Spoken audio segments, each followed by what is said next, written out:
What's the worst?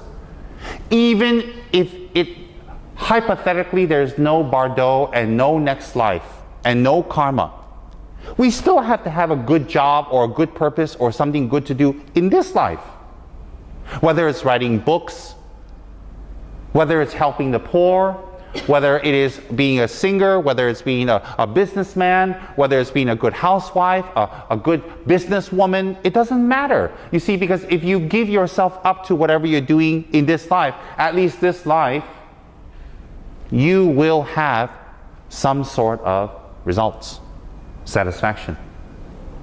But if you don't do it all the way and you do it halfway and you do it part way, then the result will always be part way.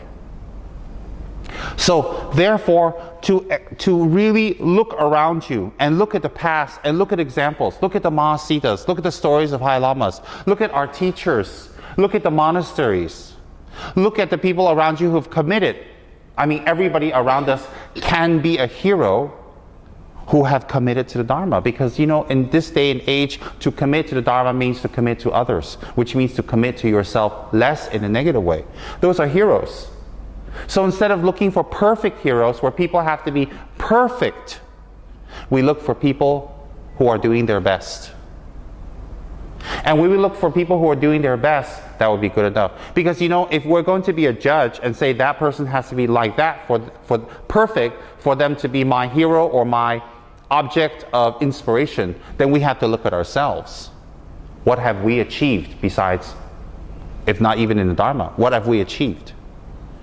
So therefore, what's important is that we ourselves have to accept the Dharma, practice the Dharma. And I'm not talking about empty words. All the way. And how do we start? The same thing I've been griping on and talking about for 15, 20 years now. What is your worst quality? Eliminate it.